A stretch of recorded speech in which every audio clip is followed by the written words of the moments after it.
Plant tissue culture के बारे में बच्चों हम समझ रहे हैं। प्लांट टिश्यू कल्चर के में हमने सीखा था कि हम प्लांट का एक छोटा सा पार्ट कट करते हैं। उस छोटे से पार्ट का नाम बताइए। Very good, explant. फिर उस एक्सप्लांट को उठा के हमने कल्चर मीडियम पे ग्रो कराया और ग्रो करने के बाद पूरा प्लांट तैयार हो गया। अच्छा, हमने यहां पर यह सीखा था कि प्लांट टिश्यू कल्चर के अंदर क्या क्या रिक्वायरमेंट होती है। तो उसमें हमने सीखा था एक्सप्लांट की जरूरत पड़ती है, साथ ही साथ जरूरत पड़ती है स्टरलाइजिंग केमिकल्स, ऑटोक्लेव जो स्टरलाइजेशन में काम आते हैं, और कल्चर मीडियम। कल्चर मीडियम बहुत इंपॉर्टेंट है क्योंकि यहां पर प्लांट को अल्टीमेटली कल्चर मीडियम पे ही ग्रो कराया जाता है। तो क्या क्या बेसिक रिक्वायरमेंट होती है वो मैं आपको समझा चुका हूं। अब हम बच्चों प्लांट टिश्यू कल्चर में कौन कौन सी स्टेप्स फॉलो की जाती है वो समझाएंगे। अच्छा, स्टेप को समझाने से पहले एक बेसिक बात क्लियर कर देते हैं। वैसे बात आप सभी जानते भी है, आप ही आंसर दीजिएगा कि इस स्टेप को क्या कहेंगे या इस प्रोसेस को क्या कहेंगे, बताइएगा। ये बच्चों हमारे पास एक मेरिस्टेम सेल होती है। मेरिस्टेम सेल जो डिवाइड करती है, इसमें डिवीजन की कैपेसिटी होती है। अच्छा, इसको एक तरह से आप कह सकते हो अनडिफरेंशिएटेड सेल। इसमें कोई डिफरेंशिएशन नहीं होता, ये अनडिफरेंशिएटेड सेल। अच्छा, मैं कहूं क्या ये डिवाइड करती है? यस, ये डिवाइड करती है। इसमें डिवीजन की कैपेसिटी होती है। फिर आप लोगों ने ये सीखा भी होगा कि मेरिस्टेम सेल फिर बाद में आगे जाके परमानेंट सेल में चेंज हो जाती है। अच्छा, परमानेंट सेल, ये बच्चों परमानेंट सेल जो होती है एक तरह की डिफरेंशिएटेड सेल होती है। इनको बनाने की प्रोसेस को नाम दिया जाता है डिफरेंशिएशन। मेरिस्टेम से परमानेंट का बनना बताओ क्या कहलाता है? डिफरेंशिएशन। और डिफरेंशिएशन से बनती है तो इन सेल को हम कह सकते हैं डिफरेंशिएटेड सेल। और इन सेल के अंदर डिवीजन की पावर, डिवाइड होने की पावर नहीं होती। डिवीजन की पावर किसके अंदर होती है? मेरिस्टेम सेल, वो डिवाइड करती है। हां, मेरिस्टेम से अगर परमानेंट बन जाए, प्रोसेस का नाम डिफरेंशिएशन। और डिफरेंशिएशन से जो सेल बनेगी वो कहलाती है डिफरेंशिएटेड सेल, जिसमें डिवीजन की पावर खत्म हो जाती है। आप लोगों ने बच्चों ये भी पढ़ा होगा और ये आप जानते भी होंगे कि जो परमानेंट सेल है ये कई बार वापस मेरिस्टेम में कन्वर्ट हो सकती है। बताइए, क्या ये कन्वर्जन पॉसिबल है? ये परमानेंट सेल क्या फिर से मेरिस्टेम में चेंज हो सकती है? यस, हो सकती है। और इस प्रोसेस का नाम, हां, इस प्रोसेस को हम नाम दे देते हैं डी डिफरेंशिएशन। मतलब डिफरेंशिएशन का उल्टा, तो इसको क्या नाम दे दिया गया? D differentiation. डी डिफरेंशिएशन का मतलब परमानेंट से वापस मेरिस्टेम का बनना, यह डी डिफरेंशिएशन। अब जो मेरिस्टेम सेल बनी है ये वापस फिर से बच्चों, अच्छा मेरिस्टेम बन गई मतलब डिवीजन की पावर आ गई, लेकिन ये वापस फिर से परमानेंट में बन सकती है। ऐसी प्रोसेस का नाम रीडिफरेंशिएशन। तो ये जो वर्ड है इसका मतलब क्लियर होना चाहिए, तभी हम प्लांट टिश्यू कल्चर की स्टेप समझ पाएंगे। क्या क्या सिखाया? मेरिस्टेम से परमानेंट का बनना डिफरेंशिएशन, परमानेंट से वापस मेरिस्टेम का बनना डी डिफरेंशिएशन, और मेरिस्टेम सेल अगर फिर से परमानेंट में चेंज हो जाए तो इसको हम रीडिफरेंशिएशन कहते हैं। क्लियर? तो ये जो टर्म है ये क्लियर होना चाहिए। अच्छा, मेरिस्टेम सेल डिफरेंशिएट होती है अनडिफरेंशिएट? तो मेरिस्टेम सेल आप जानते हैं अनडिफरेंशिएटेड सेल होती है, ये बस डिवाइड करती रहती है। अनडिफरेंशिएटेड सेल, इनको क्या कहा जाता है? Meristematic cell. जो बेसिक बात मैंने आपको समझाई ये आप लोग को पता होगा, अगर नहीं पता है तो इसको आप नोट भी कर लीजिएगा। क्लियर? अब जो हम प्लांट टिश्यू कल्चर की स्टेप के बारे में समझते हैं। सबसे पहले हम क्या करते हैं, हम यहां पर प्लांट का गार्डन में जाएंगे, प्लांट का कोई छोटा सा पार्ट कट करके लाएंगे। जो छोटा सा पार्ट हम कट करके लाते हैं, बताइए इसका नाम एक्सप्लांट। मैं स्टेप समझा रहा हूं कि बेसिकली इसमें क्या क्या जाएगा। प्लांट का छोटा सा पार्ट कट करके लाए, क्या कहलाता है? एक्सप्लांट। अब आप बताओ एक्सप्लांट क्या हो सकता है? हां, ये एक्सप्लांट तो कुछ भी हो सकता है। कुछ भी मतलब रूट, शूट, एंथर, ओव्यूल, कुछ भी हो सकता है। तो एक्सप्लांट तो यहां कुछ भी होगा। अच्छा, इस एक्सप्लांट को डायरेक्ट कल्चर मीडियम पे रख दें? नहीं, पहले इसका हां सरफेस स्टरलाइजेशन करेंगे। किसकी हेल्प से? केमिकल जैसे H2O2, ब्रोमीन वाटर, इनका यूज करेंगे।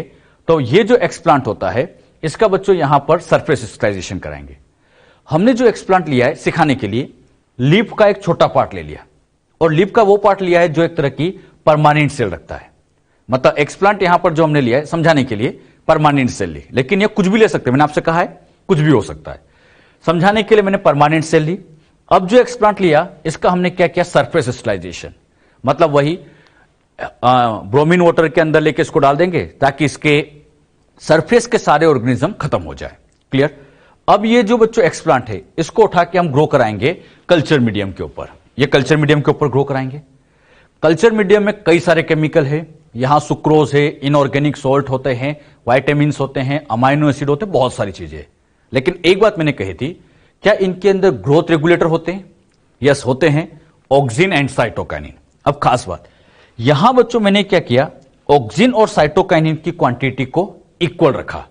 मतलब जितना ऑक्सिन लिया उतना ही साइटोकाइनिन लिया, बिल्कुल इक्वल क्वांटिटी में ले लिया, और इस एक्सप्लांट को उठा के यहां रख दिया। अच्छा, यहां रख दिया। अभी मुझे बताओ, एक्सप्लांट की जो सेल है ये बच्चों यहां पर परमानेंट सेल है। एक्सप्लांट की सेल कैसी होती है? Permanent cell. ये परमानेंट सेल होती है। अब यहां पर क्या होता है, ऑक्सिन और साइटोकाइनिन दोनों की क्वांटिटी बराबर रखने से फायदा यह होता है, इक्वल रखने से फायदा यह होता है कि यह परमानेंट सेल में डिवीजन की पावर आ जाती है। अभी ये डिवाइड नहीं कर सकती, लेकिन ऑक्सिन साइटोकाइनिन इक्वल रखा, यहां ऑक्सिन साइटोकाइनिन इक्वल भरा है, तो यही परमानेंट सेल अब यहां डिवीजन की कैपेसिटी ले आती है, और यही परमानेंट सेल अब बन जाती है मेरिस्टेम सेल में। परमानेंट से मेरिस्टेम का बनना मतलब एक तरह का, हां, यह हो जाता है डी डिफरेंशिएशन। ये बच्चों मेरिस्टेम सेल बन गई, यहां डी डिफरेंशिएशन हो गया। अच्छा, मेरिस्टेम सेल बन गई, तो अब इस मेरिस्टेम सेल में तो डिवीजन की पावर होती है। कल्चर मीडियम इसको क्या करेगा, न्यूट्रिशन देता जाएगा। सुक्रोज भरा है जो कार्बन सप्लाई करेगा, इनऑर्गेनिक सॉल्ट NPK प्रोवाइड करते जाएंगे। अब ये सेल यहां पर डिवाइड करेगी, 1 से कितनी बनेगी, 2, फिर 2 से बनेगी 2 से 4, 4 से 8, ऐसे यहां पे ग्रुप बनता जाएगा, और ये सारी की सारी मेरिस्टेमेटिक सेल ही होगी। तो मेरिस्टेमेटिक सेल का यहां पर एक ग्रुप बनता जा रहा है, और ये जो ग्रुप यहां बना है, इसी ग्रुप को अब नाम दे दिया जाता है कैलस। इस ग्रुप का नाम क्या है, कैलस। यानी जो परमानेंट सेल थी, ये मेरिस्टेम में चेंज हुई, फिर डिवाइड करती गई, और डिवीजन के बाद जो ग्रुप बन गया, इसको क्या नाम दे दिया गया, कैलस। अब आपसे पूछा जाए, कैलस में जो सेल है, ये कैलस की सेल एक तरह से मेरिस्टेमेटिक सेल है। कैलस में जो सेल होती है वो मेरिस्टेमेटिक सेल होती है। तो मेरिस्टेमेटिक सेल का ये जो ग्रुप है, अनडिफरेंशिएटेड सेल का जो ग्रुप है, इसी को कहा जाता है कैलस। यानी callus is the mass of undifferentiated cell. Undifferentiated क्यों लिखा, क्योंकि मेरिस्टेम है, मेरिस्टेम को हम कह सकते हैं अनडिफरेंशिएट। तो मास ऑफ अनडिफरेंशिएटेड सेल क्या कहलाता है बच्चों, कैलस। अब सोच समझ के बताना, हमने यहां प्लांट की लीफ का एक पार्ट लिया, उसको यहां डिवाइड करवाया। बताओ यहां डिवीजन माइटोसिस हुआ होगा या मियोसिस? हां, यहां पे बच्चों जो डिवीजन चलता है, कोई यहां गैमिट तो बन नहीं रहे, ये तो एक तरह का सोमेटिक सेल ही है, और सोमेटिक सेल जब डिवाइड करती है तो एक तरह से माइटोसिस ही हुआ होगा।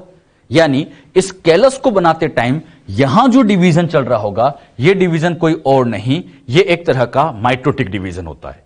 एक बार नीट में क्वेश्चन आ गया था, कैलस फॉर्मेशन के टाइम पर कौन सा डिवीजन होता है, तो याद रखना माइटोसिस होता है। तो माइटोसिस के थ्रू ही फाइनली इस कैलस का यहां पर फॉर्मेशन हो जाता है।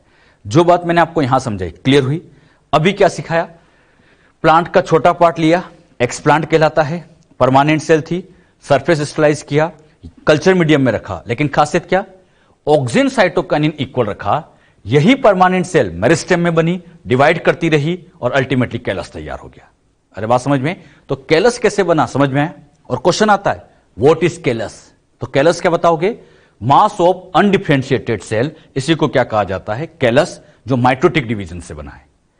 अब बच्चों यहां पर जैसे जैसे टाइम बीतता जाएगा, यह सेल इनसे न्यूट्रिशन लेती जाएगी, डिवाइड होती जाएगी, तो कल्चर मीडियम की धीरे धीरे क्वालिटी डाउन होती जाएगी। क्वालिटी डाउन क्यों की? क्योंकि इसके न्यूट्रिशन सारी सेल लेती जाएगी, तो कल्चर मीडियम की क्वालिटी डाउन होती जाएगी।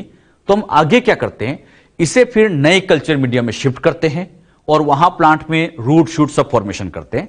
कैसे होता है उसको समझेंगे। पहले आप इसको नोट कर लीजिएगा। हां, डायग्राम बना लो बेटे, डायग्राम से समझ में आएगा। क्लियर इतना? अब बच्चों ये जो हमने अभी कैलस बनाया है, इसको मैं फिर से यहां बनाता हूं। ये कैलस है, ये कैलस में ऑक्सिन साइटोकाइनिन इक्वल था, कैलस का फॉर्मेशन हो गया, माइटोटिक डिवीजन हो गया। अच्छा, टाइम के साथ साथ मैंने क्या कहा, कल्चर मीडियम की क्वालिटी कम हो जाती है। तो हम क्या करेंगे, इसे अब हम नई टेस्ट ट्यूब में ट्रांसफर करेंगे। जब बच्चों यहां पर नई टेस्ट ट्यूब लेंगे, तो ये नई टेस्ट ट्यूब 1 नहीं, 2 नहीं, ऐसे बहुत सारी लेंगे। सिखाने के लिए मैंने थाउजेंड्स ऑफ टेस्ट ट्यूब ले ली। कितनी टेस्ट ट्यूब ले ली? थाउजेंड्स ऑफ टेस्ट ट्यूब यहां पर हमने ले ली। अब क्या करेंगे, जो कैलस है, इस कैलस के फ्रेगमेंट करेंगे, कट करेंगे इसको। कैलस को कट कर दिया, इसके कई सारे फ्रेगमेंट करेंगे। समझाने के लिए मैंने कह दिया थाउजेंड्स ऑफ फ्रेगमेंट कर दिए, बहुत सारे। फिर इस कैलस का एक छोटा सा पार्ट उठाएंगे, यहां रखेंगे, फिर एक छोटा पार्ट यहां रखेंगे, अलग अलग टेस्ट ट्यूब में ट्रांसफर करेंगे। अच्छा, यहां पर ये जो कल्चर मीडियम हमने लिया है, इस कल्चर मीडियम की खास बात यह होती है कि इसमें ऑक्सिन और साइटोकाइनिन में से साइटोकाइनिन की क्वांटिटी को बढ़ा रखा है। यहां दोनों इक्वल थे, लेकिन यहां साइटोकाइनिन की क्वांटिटी को क्या कर दिया, बढ़ा दिया। साइटोकाइनिन ज्यादा रखने का मेन फायदा यह होता है कि इससे शूट फॉर्मेशन स्टार्ट होता है। किसका फॉर्मेशन होगा, शूट का फॉर्मेशन। अब क्या किया, कैलस के फ्रेगमेंट किए थाउजेंड्स ऑफ, इसका कुछ फ्रेगमेंट यहां रखा, कुछ यहां रखा, कुछ यहां रखा, ऐसे एक दो नहीं, थाउजेंड्स ऑफ टेस्ट ट्यूब है। सिखाने के लिए मैंने यहां 2-3 बना रखी है, लेकिन इमेजिन करिए बहुत सारी टेस्ट ट्यूब है और सबके अंदर इस कैलस का थोड़ा थोड़ा पार्ट डिस्ट्रीब्यूट कर दिया। अब मुझे बताओ, कल्चर मीडियम सेम वैसे ही है, डिफरेंस क्या रखा, यहां ऑक्सिन साइटोकाइनिन इक्वल था, यहां साइटोकाइनिन को बढ़ा दिया। और साइटोकाइनिन ज्यादा होने से किसका फॉर्मेशन होता है, शूट का। तो वाकई में यहां पर ऐसे शूट का फॉर्मेशन स्टार्ट हो गया, मतलब प्लांट के अंदर ऐसे लीफ का बनना शुरू हो गया, शूट का फॉर्मेशन चालू हुआ। किसकी वजह से, साइटोकाइनिन की वजह से यहां बच्चों शूट फॉर्मेशन चालू हुआ। तो हमने प्लांट के अंदर शूट बनाना चालू कर दिया। अच्छा, शूट बन गई, अब क्या करें, हां रूट का फॉर्मेशन करेंगे। रूट का फॉर्मेशन अब इस टेस्ट ट्यूब में नहीं हो सकता, क्योंकि रूट बनाने के लिए ऑक्सिन ज्यादा करना पड़ता है। तो फिर क्या करेंगे, यहां बच्चों आप फिर से नई टेस्ट ट्यूब में ट्रांसफर करेंगे। नई टेस्ट ट्यूब में ट्रांसफर करना, इसे बच्चों सब कल्चरिंग कहा जाता है। अगले कल्चर में ट्रांसफर करना सब कल्चरिंग। अच्छा, यहां पे फिर ऐसे 1 नहीं 2 नहीं, ऐसे थाउजेंड्स ऑफ टेस्ट ट्यूब ले लेंगे। अच्छा, इनके अंदर खास बात क्या रखेंगे, कल्चर मीडियम जैसा यहां सेम रखेंगे, डिफरेंस इतना सा रखेंगे कि इस बार ऑक्सिन को इंक्रीज कर देंगे। पहले कौन ज्यादा था, साइटोकाइनिन, इस बार ऑक्सिन ज्यादा कर दिया। और ऑक्सिन ज्यादा करने के बाद यहां से इस शूट को यहां से इसको बाहर निकालेंगे, यहां ट्रांसफर करेंगे, यहां से बाहर निकालेंगे, यहां ट्रांसफर करेंगे, यहां से बाहर निकालेंगे, यहां ट्रांसफर कर देंगे। मतलब इन 1000 टेस्ट ट्यूब से शूट को बाहर निकाल के फाइनली नेक्स्ट टेस्ट ट्यूब में ट्रांसफर कर दिया। अब मुझे बताओ, नए कल्चर पर ट्रांसफर करना क्या कहलाता है, सब कल्चरिंग। ये सब कल्चरिंग कहलाता है। अब मुझे बताओ, ऑक्सिन यहां ज्यादा है, ऑक्सिन ज्यादा है तो किसका फॉर्मेशन होगा, हां ऑक्सिन ज्यादा होने की वजह से इसमें बच्चों ऐसी रूट बनना शुरू हो जाएगी। मतलब पहले हमने शूट बनाए, फिर हमने ऐसे रूट का फॉर्मेशन कर दिया। शूट बन गया, रूट बन गया, मतलब कंप्लीट प्लांटलेट तैयार हो गया, कंप्लीट प्लांट तैयार कर दिया। तो हमने किया क्या, ध्यान समझना, कैलस के कई फ्रेगमेंट किए, कितने, थाउजेंड्स ऑफ फ्रेगमेंट कर दिए। फिर हमने ऐसे टेस्ट ट्यूब में ट्रांसफर किया जिसमें साइटोकाइनिन ज्यादा था, शूट बन गया।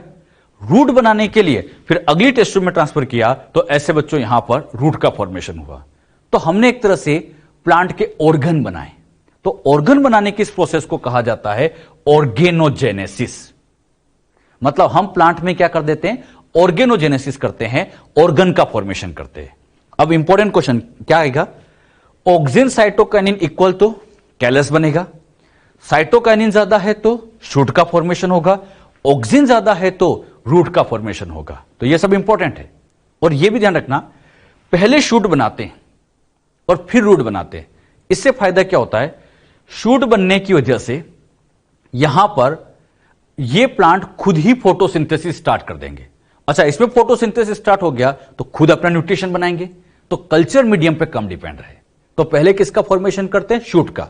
एक और फायदा है, अगर बच्चों पहले रूट बना देते तो यहां ट्रांसफर करने में बड़ी दिक्कत आती है।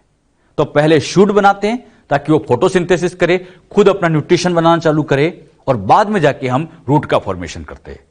अच्छा, जितने भी प्लांट हम यहां पर तैयार कर रहे हैं, ये जितने भी प्लांट हमने तैयार किए, ये सारे के सारे प्लांट जितने भी हमने तैयार किए, लैब के अंदर तैयार किए जा रहे हैं। और लैब में बिल्कुल आइडियल कंडीशन में तैयार करते हैं। आइडियल से मतलब इस प्लांट की ग्रोथ के लिए जो जो रिक्वायरमेंट है सब कुछ फुलफिल कर दे। मान लीजिए इस प्लांट ने कह दिया मुझे ग्रोथ के लिए 25 डिग्री टेम्परेचर चाहिए, तो इसको 25 ही देंगे। मतलब इस तरह से रूम में इसका टेम्परेचर मेंटेन करेंगे, 25 तो बिल्कुल 25 देंगे, ना 26 ना 24। जो इस प्लांट ने लिख दिया, जो इसकी डिमांड है वही पूरी करेंगे, 25 तो 25। इसने कहा मुझे ग्रोथ के लिए केवल 7 आवर की लाइट चाहिए, बाकी टाइम डार्क चाहिए। मतलब 7 आवर क्या चाहिए, लाइट। तो इनके रूम में 7 आवर की लाइटिंग करेंगे, बाकी टाइम डार्क रहेंगे। मतलब जो जो इसको रिक्वायरमेंट थी वो सारी रिक्वायरमेंट इसको फुलफिल की गई। एक तरह से मैं ऐसे कह सकता हूं, इन प्लांट को बड़े लाड़ प्यार से पाला गया है, मतलब लाड़ प्यार से इनको तैयार किया गया। ये बड़े लाड़ प्यार से तैयार हुए हैं, एकदम आइडियल कंडीशन में इनको प्रिपेयर किया गया। क्लियर। अब बच्चों इन फील्ड को उठा के, मतलब इन प्लांट को उठा के अगर हम फील्ड में ट्रांसफर करें, इनको उठा के फील्ड में ट्रांसफर करे तो ये बच्चों फील्ड में सर्वाइव ही नहीं कर पाएंगे। क्यों? क्योंकि ये तो अभी आइडियल कंडीशन में तैयार हुए। जैसे हम इसको फील्ड में पहुंचाएंगे, फील्ड में तो बहुत फ्लक्चुएशन होगा, कभी टेम्परेचर 25 होगा, कभी 30 होगा, कभी 20 भी होगा, फ्लक्चुएशन होता जाएगा। अच्छा, वहां लाइट भी वेरिएशन करेगी, तो ये इन्वायरमेंटल कंडीशन को एडजस्ट नहीं कर पाएंगे और ये प्लांट सारे के सारे फील्ड में जाते खत्म हो जाएंगे। यानी इन प्लांट को फील्ड में पहुंचाने से पहले कहीं ना कहीं पहले इनकी ट्रेनिंग करनी पड़ेगी, इनको हार्ड करना पड़ेगा। अब वो हार्डनिंग कैसे की जाती है वो बात हम समझेंगे। जो बात अभी समझे ये क्लियर हुई अच्छे से? तो हमने क्या किया, कैलस फॉर्म किया, पहले शूट बनाया, फिर उसके बाद रूट बनाया। इसको भी नोट कर लीजिएगा। और फिर कह रहा हूं एक दो टेस्ट ट्यूब नहीं होती, थाउजेंड्स ऑफ टेस्ट ट्यूब हम ले लेते हैं। नोट कर लीजिए, इसको भी नोट कर लीजिए। हुआ नोट ये? अब बच्चों हमने जो प्लांट अभी तैयार किए थे, थाउजेंड्स ऑफ प्लांट हमने तैयार कर दिए, ये सब लैब में तैयार हो रहे हैं आइडियल कंडीशन में। इनको डायरेक्टली फील्ड में ट्रांसफर नहीं करना है क्योंकि ये इन्वायरमेंटल कंडीशन को एडजस्ट नहीं कर पाएंगे। तो अब इनको क्या किया जाएगा, हार्ड किया जाएगा। हार्ड का मतलब यहां पर इनकी हार्डनिंग की जाएगी। अच्छा, जब इनकी हार्डनिंग करते हैं तो हार्डनिंग का काम ग्रीन हाउस के अंदर किया जाता है। इस तरह के बच्चों हाउस होते हैं, ये ग्लास के हाउस होते हैं, ये इस तरह के हाउस होते हैं, काफी बड़े बड़े से हाउस होते हैं। इन हाउस के अंदर इन प्लांट को निकालेंगे और यहां पर इनको ग्रो कराएंगे। अच्छा, इन हाउस की खास बात क्या होगी, पहले दिन तो टेम्परेचर 25 रखेंगे, अब धीरे धीरे थोड़ा थोड़ा फ्लक्चुएशन करेंगे, कभी टेम्परेचर 26 करेंगे, कभी 27 करेंगे, कभी 24 भी करेंगे, हल्का हल्का फ्लक्चुएशन करते जाएंगे। ऐसा क्यों?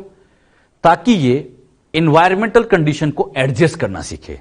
साथ ही साथ यहां पर जो लाइट दी जाएगी वो रिड्यूस लाइट दी जाएगी, एकदम हाई लाइट भी नहीं देना है क्योंकि उस कंडीशन में ये मर सकता है, तो रिड्यूस लाइट दी जाती है। ह्यूमिडिटी को हाई रखा जाता है ताकि ये अच्छे से और सर्वाइव कर सके। तो हाई ह्यूमिडिटी रखते हैं, रिड्यूस लाइट रखते हैं, फिर धीरे धीरे फ्लक्चुएशन करते जाते हैं ताकि ये इन्वायरमेंटल कंडीशन को एडजस्ट करे। और इस प्रोसेस का नाम क्या कहलाता है, हार्डनिंग। शूट बन गया, रूट बन गया, उसके बाद इसकी हार्डनिंग कर देते हैं। जब आपको लगता है कि ये प्लांट पूरी तरह से मैच्योर हो गए, हार्ड हो गए, तो फाइनली बच्चों इनको गार्डन या फील्ड के अंदर ट्रांसफर कर देते हैं। मतलब यहां से निकाल के फिर खेतों में इनको लगा दिया जाता है। जब फील्ड में लगाएंगे तो ऐसे थाउजेंड्स ऑफ प्लांट यहां ग्रो करेंगे। हमने किया क्या, एक छोटा सा सेक्शन लिया था, याद करो, एक्स प्लांट।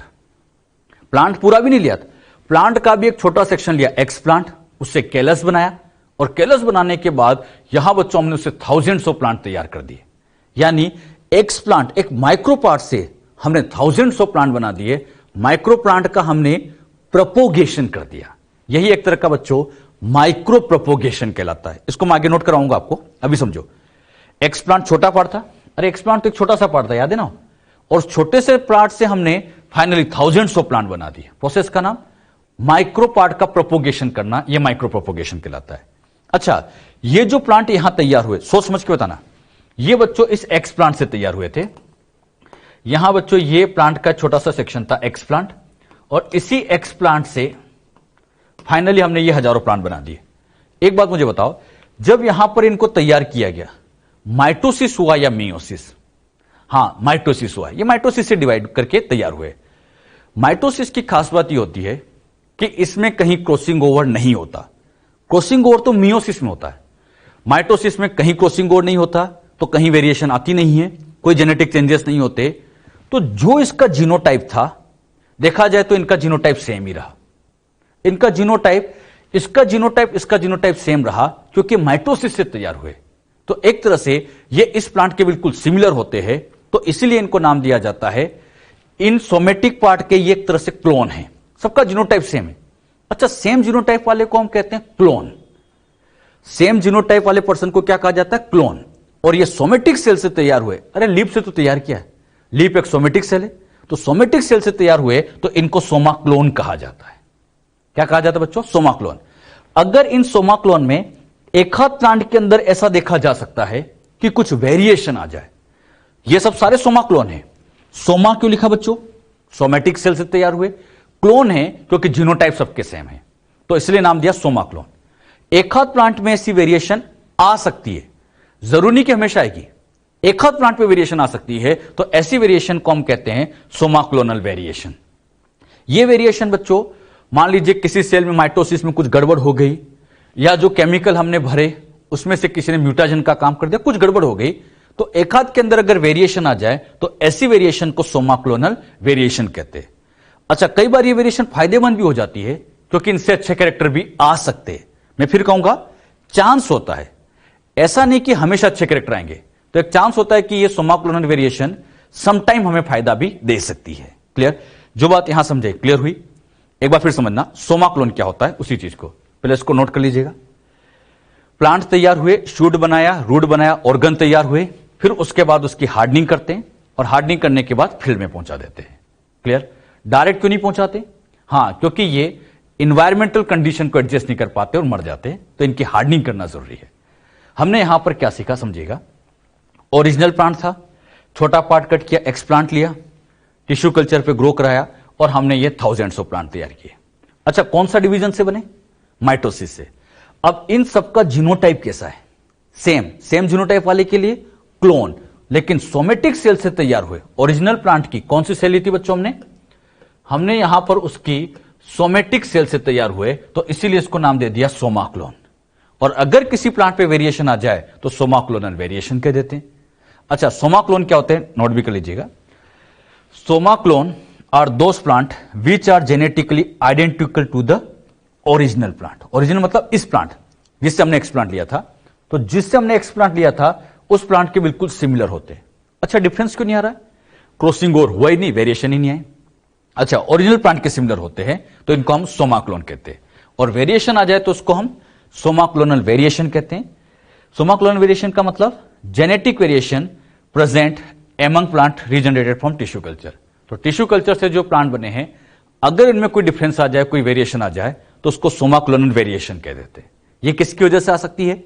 हां, ये वेरिएशन मैंने बताया था आपको, या तो माइटोसिस में कुछ गड़बड़ हो गई, जो केमिकल हम यूज करते हैं कल्चर मीडियम में, किसी ने बाय चांस मान लीजिए म्यूटाजन का काम कर दिया, तो उनसे ऐसा हो सकता है। क्लियर? तो सोमा क्लोन क्या है, सोमा क्लोनल वेरिएशन क्या होती है, इनको भी बच्चों आप लोग नोट कर लीजिएगा।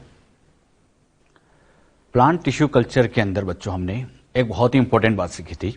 हमने यह सीखा था कि एक्स प्लांट से, जो छोटा सा पार्ट है, उससे फाइनली हमने कल्चर मीडियम पे ग्रो कराया, कैलस बनाए, शूट बनाए, रूट बनाए, और अल्टीमेटली थाउजेंड्स ऑफ प्लांट का प्रोडक्शन किया। यानी एक छोटे से एक्स प्लांट से थाउजेंड्स ऑफ प्लांट बन जाते हैं। इस प्रोसेस को कहा जाता है माइक्रो प्रोपोगेशन, छोटे से पार्ट का प्रोपोगेशन करना। जब माइक्रो प्रोपोगेशन किया जाता है तो उसमें बच्चों हमने सीखा था कि जैसे ये कैलस है, इसमें सबसे पहले ऑर्गेनोजेनेसिस करते हैं। ऑर्गेनोजेनेसिस के टाइम पे हमने से थाउजेंड्स ऑफ टेस्ट ट्यूब ली, कैलस का छोटा सा पार्ट रखा, शूट का फॉर्मेशन हुआ। अच्छा, इसके अंदर साइटोकाइनिन की क्वांटिटी ज्यादा थी। अगला जो कल्चर मीडियम हमने लिया, इसके अंदर ऑक्सीजन ज्यादा रखते हैं। इससे बच्चों फाइनली रूट का फॉर्मेशन हुआ, तो शूट बन गए, रूट बन गए, मतलब ओवरऑल प्लांटलेट तैयार हो गया। फिर ये जो प्लांट बनते थे, कितने? Thousands of. इन प्लांट को उठा के हम हार्डनिंग कराते थे, ग्रीन हाउस के अंदर हार्डनिंग कराते थे, और हार्डनिंग करने के बाद फाइनली इसको फील्ड में ट्रांसफर कर देते थे। तो हम यहां पर क्या करते हैं? ऑर्गन का फॉर्मेशन करते हैं। इसलिए इस प्रोसेस को नाम दिया जाता है ऑर्गेनोजेनेसिस। ये ऑर्गेनोजेनेसिस कहलाता है। लेकिन इस कैलस से बच्चों एक रास्ता और ओपन होता है, मतलब एक वे और जा सकते हैं। क्या कर सकते हैं समझिएगा। हम क्या करेंगे? कैलस को लेंगे, थाउजेंड्स ऑफ फ्रेगमेंट करेंगे, लेकिन इन थाउजेंड्स ऑफ फ्रेगमेंट को वही 1000 टेस्ट ट्यूब में रखेंगे। लेकिन इस बार चेंज ये करेंगे कि इन कल्चर मीडियम के अंदर, जैसे यहां पे थाउजेंड्स ऑफ टेस्ट ट्यूब है, और इनके अंदर यहां पर अमोनियम नाइट्रेट की अमाउंट को बढ़ा देंगे। कल्चर मीडियम में कौन सा केमिकल बढ़ा दिया? अमोनियम नाइट्रेट बढ़ा दिया। फिर बच्चों इस कैलस का छोटा सा पार्ट लिया, यहां रखा, ये कैलस को रख दिया। अच्छा, अब यहां पर अमोनियम नाइट्रेट ज्यादा होने से होता यह है कि इन सेल में इस तरह से डिवीजन होता है, इस तरह से डिवीजन होता है कि यहां डिवीजन के टाइम की एम्ब्रियो फॉर्मेशन की सारी स्टेप्स देखने को मिलती है। मतलब इस तरह से यहां प्रोसेस चलती है जैसे कि कोई एम्ब्रियो ही बन रहा हो। मतलब यहां पर ये बच्चों यहां पर एम्ब्रियो का फॉर्मेशन होने लग जाता है, और इस एम्ब्रियो को कहा जाता है एम्ब्रियोइड। इस एम्ब्रियो के अंदर यहां पर अच्छा एम्ब्रियो बना देते हैं, तो इस प्रोसेस को नाम दिया जाता है सोमेटिक एम्ब्रियोजेनेसिस। यहां पर एम्ब्रियो का डेवलपमेंट हो गया तो प्रोसेस का नाम सोमेटिक एम्ब्रियोजेनेसिस। इसमें वो सारी स्टेप आएगी, जैसे यहां पर ये हार्ट शेप स्टेप मिलती है, फिर ये टॉर्पिडो शेप स्ट्रक्चर मिलती है। आप लोगों ने एम्ब्रियोजेनेसिस के टाइम पे पढ़ा होगा, वो सारी स्टेप यहां पे देखने को मिलती है। तो हम सोमेटिक सेल से एम्ब्रियो डेवलप करा रहे हैं, तो इस प्रोसेस को नाम दिया गया सोमेटिक एम्ब्रियोजेनेसिस। नाम समझना, सोमेटिक वर्ड क्यों लिया, सोमेटिक सेल से बनाया, अल्टीमेटली एम्ब्रियो बना तो एम्ब्रियोजेनेसिस, और इस एम्ब्रियो को यहां स्पेशल क्या नाम दे देते हैं, एम्ब्रियोइड। अच्छा, एम्ब्रियो बनाने के लिए करना क्या है, कल्चर मीडियम में अमोनियम नाइट्रेट के अमाउंट को बढ़ा देते हैं तो इससे एम्ब्रियो बन जाता। हां, अगर यहां कल्चर मीडियम में साइटोकानिन बढ़ा देते तो यहां शूट बन जाता, ऑक्सीजन बढ़ा देते तो रूट बन जाता, लेकिन अमोनियम नाइट्रेट बढ़ाने से एम्ब्रियो का डेवलपमेंट हो जाता है। अब खुद सोचो, अगर यहां एम्ब्रियो बन चुका है, ऑलरेडी यहां एम्ब्रियो बन चुका है, तो एम्ब्रियो में तो इटसेल्फ ये पावर होती है कि ये खुद ही शूट बना सकता है और खुद ही रूट बनाता है। मतलब सब कल्चर अलग से कल्चर में ट्रांसफर करने की जरूरत नहीं है, यहां पर ये शूट रूट मतलब अपने आप ये पूरा प्लांट तैयार हो जाएगा। तो एम्ब्रियो बना, उस एम्ब्रियो में खुद में पावर थी तो उसने खुद ही शूट रूट बना दिए, अलग से कल्चर करने की जरूरत नहीं है। और ऐसा एक नहीं, थाउजेंड्स ऑफ टेस्ट ट्यूब में हो रहा होगा, सिखाने के लिए एक बनाए लेकिन ऐसी थाउजेंड्स ऑफ टेस्ट ट्यूब में चल रहा होगा। अब क्या करेंगे, ये जो थाउजेंड्स ऑफ प्लांट बनाए इनको उठा के पहले वही हार्डनिंग कराएंगे, मतलब यहां पर भी इनकी पहले हार्डनिंग करेंगे और हार्डनिंग के बाद फील्ड में ट्रांसफर कर देंगे। अब मुझे बताओ, यहां पर भी हमने किया क्या, जो छोटा सा एक्सप्लांट होता है उससे फिर हमने थाउजेंड्स ऑफ प्लांट बना लिए, मतलब यहां फील्ड में ऐसे थाउजेंड्स ऑफ प्लांट ग्रो करा लिए। तो बताइए, एक्सप्लांट से थाउजेंड्स ऑफ प्लांट का बनना, यह सब कहलाता है माइक्रो प्रोपोगेशन। माइक्रो प्रोपोगेशन मतलब माइक्रो पार्ट का प्रोपोगेशन करना, इसी को माइक्रो प्रोपोगेशन कहलाता है। अब माइक्रो प्रोपोगेशन करते टाइम हमारे पास टू वे है या दो रास्ते हैं। एक रास्ता तो होता है ऑर्गेनोजेनेसिस और दूसरा रास्ता आता है सोमेटिक एम्ब्रियोजेनेसिस। हम किसी भी रास्ते जा सकते हैं, तो ध्यान रखना, एक्सप्लांट से थाउजेंड्स ऑफ प्लांट बनाते टाइम टू ऑप्शन है, ऑर्गेनोजेनेसिस भी जा सकते हैं, एम्ब्रियोजेनेसिस भी जा सकते हैं, और ऐसे एम्ब्रियो को कहते हैं सोमेटिक एम्ब्रियोजेनेसिस। बात समझ में? तो ध्यान रखना, कैलस से एम्ब्रियो भी बन सकता है। जो बात यहां समझे, चाहे तो आप इसको नोट कर लीजिए, नोट करना चाहे नोट कर लो बच्चों। हमने यहां पर क्या सीखा, अब क्लियर करते हैं। हमने बच्चों माइक्रो प्रोपोगेशन सीखा। माइक्रो प्रोपोगेशन का दूसरा नाम रैपिड क्लोनल मल्टीप्लिकेशन, मतलब एक क्लोन बनाने का काम किया गया। एक्सप्लांट लिया, कल्चर मीडियम पे ग्रो कराया, थाउजेंड्स ऑफ प्लांट तैयार कर दिए, ये थाउजेंड्स ऑफ प्लांट बनाए, यही माइक्रो प्रोपोगेशन है। छोटे से पार्ट का प्रोपोगेशन करना, micro propagation. Micro propagation exactly है क्या है, producing thousands of plant from explant is called micro propagation. और इस माइक्रो प्रोपोगेशन से हम कम टाइम में बहुत सारे प्लांट का प्रोडक्शन कर सकते हैं। क्लियर? माइक्रो प्रोपोगेशन की टू कॉमन टाइप्स होते हैं। इसमें पहला टाइप आता है ऑर्गेनोजेनेसिस, जिसमें हम शूटलेट बनाते हैं, रूट शूट का डेवलपमेंट करते हैं। लेकिन एक वे और आता है सोमेटिक एम्ब्रियोजेनेसिस, मतलब यहां पर हम एम्ब्रियो बनाते हैं, जाइगोट बनाते हैं, लेकिन यह बिना फर्टिलाइजेशन के बनता है तो इसको नॉन जाइगोटिक एम्ब्रियो बना देते हैं। एम्ब्रियो बनता है लेकिन बिना फर्टिलाइजेशन के, तो इसको क्या कह दिया गया, नॉन जाइगोटिक एम्ब्रियो। बिना जाइगोट के हमने एम्ब्रियो डेवलप करा दिया। तो माइक्रो प्रोपोगेशन की टू मेथड है। एक बार नीट में क्वेश्चन आ गया था, माइक्रो प्रोपोगेशन की कौन कौन सी मेथड है, तो ऑर्गेनोजेनेसिस मतलब मल्टीपल शूटलेट प्रोडक्शन, और दूसरा सोमेटिक एम्ब्रियोजेनेसिस। क्लियर? चाहे तो आप इसको भी नोट कर लीजिएगा, समझ आए? अभी बच्चों मैंने आप लोगों को टिश्यू कल्चर में कौन सी स्टेप फॉलो की जाती है, उनसे कौन कौन सी टर्मिनोलॉजी ली जाती है, सब क्लियर कर दिया। अब मैं आपसे पूछता हूं, एक्सप्लांट सबको पता है, छोटा सा पार्ट, छोटे से प्लांट से 1000 प्लांट का बनना, माइक्रो प्रोपोगेशन। सारे प्लांट ओरिजिनल प्लांट के सिमिलर हो तो सोमा क्लोन, वेरिएशन आ जाए तो soma clonal variation, undifferentiated cell का ग्रुप कैलस, ये टर्म पूछी जाती है, तो ये टर्म आप यहां ध्यान रखें। इस स्टेप मैंने आपको सारी समझा दी। इसी में अगला सेक्शन लेते हैं, types of tissue culture. Plant tissue culture के टाइप की हम बात करें, इनमें बच्चों कई टाइप के होते हैं। सबसे पहला आता है कैलस या सस्पेंशन कल्चर। वैसे कैलस कल्चर तो मैं आपको समझे चुका हूं, सस्पेंशन कल्चर क्या होता है वो भी क्लियर कर देते हैं अभी। और कौन कौन से टाइप होते हैं, meristem culture, embryo culture, anther culture, protoplast culture, तो ऐसे अलग अलग टाइप के कल्चर होते हैं। अच्छा, ये ज्यादातर जो कल्चर है, ज्यादातर कल्चर, ये नेम कौन सा एक्सप्लांट लिया उसके बेसिस पे लिखा जाता है। जैसे हम बच्चों प्लांट टिश्यू कल्चर मीडियम पर जब इसको ग्रो कराते, अगर हम मेरिस्टेम को उठा के यहां पुट करें, एक्सप्लांट क्या ले, मेरिस्टेम, तो मेरिस्टेम कल्चर बन जाएगा, एम्ब्रियो ले तो एम्ब्रियो कल्चर बन जाएगा, प्रोटोप्लास्ट ले तो प्रोटोप्लास्ट कल्चर ले लेते हैं। ये सब कल्चर क्यों किए जाते हैं, पर्पस क्या है, ये सब हमें अच्छे से ध्यान से समझना है। मतलब इनको समझाने का मेन पर्पस ये है कि इन कल्चर के हमें फायदे क्या है, बेनिफिट क्या है। तो एक एक कल्चर एक एक करके सारे कल्चर समझते हैं। सबसे पहले शुरुआत करते हैं कैलस कल्चर से। एक्सप्लांट लिया, इस एक्सप्लांट से हमारे पास दो रास्ते हैं। एक्सप्लांट से दो रास्ते, पहला रास्ता कल्चर मीडियम में रखा, ऑक्सिन साइटोकाइनिन इक्वल रखा, लेकिन कल्चर मीडियम कैसा लिया, सॉलिड। एक्सप्लांट को उठा के जब हम यहां पुट करेंगे, यहां एक्सप्लांट को पुट करेंगे, ऑक्सिन साइटोकाइनिन इक्वल है, डिवीजन चालू होगा, अनडिफरेंशिएटेड सेल का यहां पर ग्रुप बनेगा और इसी ग्रुप को यहां नाम दे दिया जाएगा कैलस। ये कैलस बन गया। अगर हम एक्सप्लांट को सॉलिड कल्चर मीडियम पर रखते हैं तो यह बन जाता है कैलस। लेकिन अब इस एक्सप्लांट को उठा के हमने इस बार लिक्विड कल्चर मीडियम पर रखा, सॉलिड पे नहीं रखा। कहां रखा, लिक्विड कल्चर मीडियम पर रखा। लिक्विड और सॉलिड में डिफरेंस इतना सा होगा, इसमें भी ऑक्सिन साइटोकाइनिन इक्वली रखना है, सब कुछ सेम रखना है। डिफरेंस इतना सा होगा कि इसमें अगार अगार मिक्स नहीं होगा। अगार अगार मिक्स नहीं है, इसीलिए यह बन गया लिक्विड, तो ये लिक्विड कल्चर मीडियम है। एक्सप्लांट को उठा के यहां रखेंगे, ये एक्सप्लांट रखा। ऑक्सिन साइटोकाइनिन इसमें सेल डिवीजन को प्रमोट करेंगे, यह परमानेंट सेल मेरिस्टेम में बन गई। फिर बच्चों ये डिवाइड होगी तो 1 से 2 सेल बनेगी, 2 से बनेगी 4। अच्छा, जब ये यहां डिवीजन होता जाएगा तो हम इस कल्चर मीडियम को मिक्स भी करते रहेंगे। अच्छा, कल्चर मीडियम को ऐसे मिक्स करना, इसको हम एक तरह से कहते हैं स्टीयर्ड करना या इसको एजिटेट करना। ऐसा क्यों करते हैं, मैंने आपको पहले भी सिखाया है। कल्चर मीडियम को मिक्स करने का एक बड़ा फायदा होता है कि इनसे इन सेल को प्रॉपर ऑक्सीजन की सप्लाई हो पाए, मतलब यहां ऑक्सीजन अच्छे से मिले, तो इसलिए बच्चों इसको मिक्स करते रहते हैं। कल्चर मीडियम भी इजीली अवेलेबल रहे, तो इसीलिए यहां पर इसको मिक्स करते रहते हैं। अच्छा, मिक्सिंग करने से ग्रोथ रेट फास्ट होती है, यहां ग्रोथ रेट बहुत फास्ट होती है, मतलब ये ऐसे तेजी से यहां डिवाइड करती रहती है। मतलब कैलस में प्रॉब्लम ये आती है कि ग्रोथ रेट स्लो होती है। जो सेल यहां पर इस कल्चर मीडियम के कांटेक्ट में है, ये तो फिर भी अच्छे से ग्रो करती है, ऊपर वाली सेल इतनी अच्छे से ग्रो नहीं कर पाती। लेकिन यहां पर तो हर सेल को बढ़िया से न्यूट्रिशन मिलता है, ऑक्सीजन अच्छे से अवेलेबल होती है, यहां ग्रोथ रेट फास्ट होती है।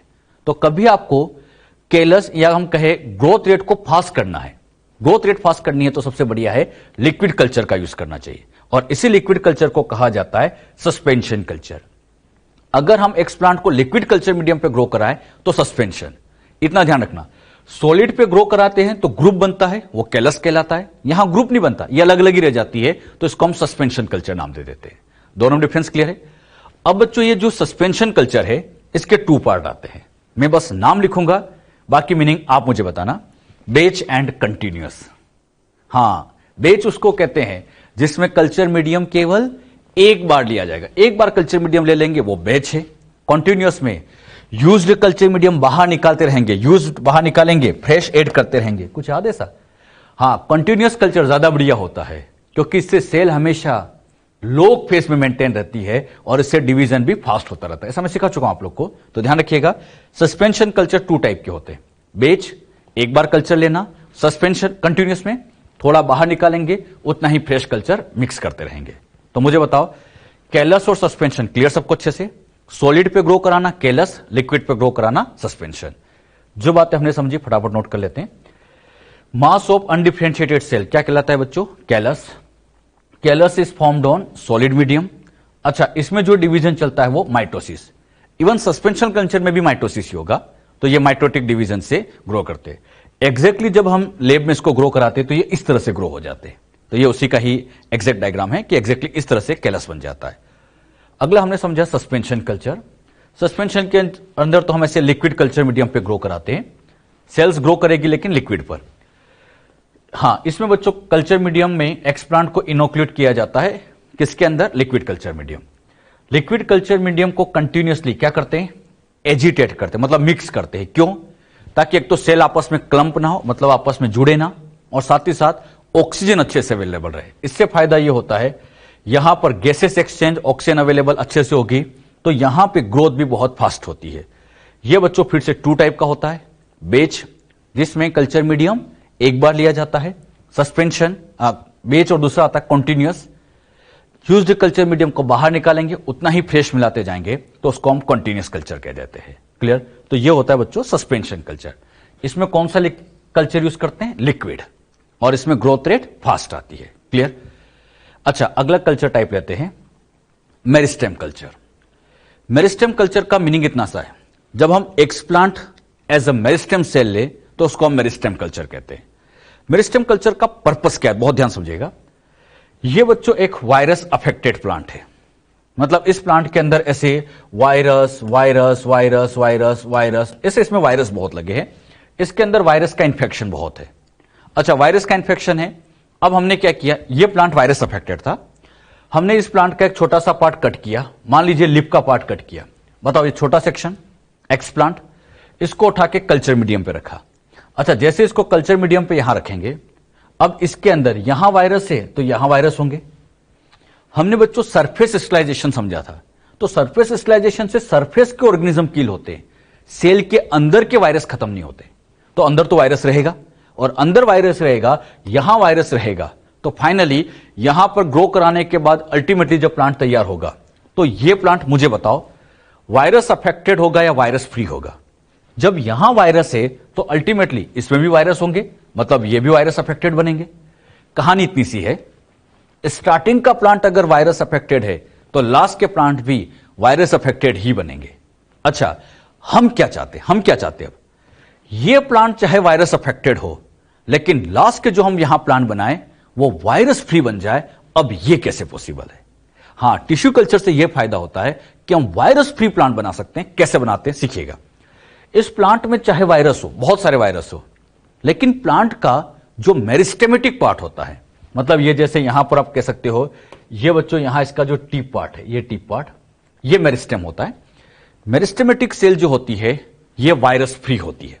मतलब पूरे प्लांट में वायरस है, पूरे प्लांट पे वायरस है, लेकिन मेरिस्टेम में कभी वायरस ग्रो नहीं करते। बात आती है मेरिस्टेम में वायरस ग्रो क्यों नहीं करते, तो इसके कई रीजन दिए गए हैं। अच्छा, एक रीजन तो यह कहता है कि यहां पर मेरिस्टेमेटिक सेल के अंदर, एक रीजन यह कहता है कि ऑक्सीजन कंसंट्रेशन इनमें ज्यादा होती है, इस वजह से यहां वायरस ग्रो नहीं कर पाते। एक रीजन यह भी कहता है कि यहां बहुत तेजी से डिवाइड होता है, वायरस उस रेट से प्रोपोगेट नहीं कर पाते हैं। अच्छा, यहां वेस्कुलर टिश्यू एब्सेंट होते हैं, तो यहां वायरस सेल में ट्रांसमिट नहीं हो सकते। इसके कई रीजन बताए गए, एक बार फिर सुन लीजिएगा। ऑक्सीजन लेवल ज्यादा होता है तो इस वजह से भी ग्रोथ नहीं हो पाती, क्योंकि ऑक्सीजन ज्यादा होता है, एसिडिक एनवायरमेंट रहता है, वायरस उतना अच्छे से प्रोपोगेट नहीं कर पाते। दूसरा, ग्रोथ रेट, डिवीजन रेट इनकी इतनी फास्ट होती है, वायरस उस रेट से प्रोपोगेट नहीं कर पाते।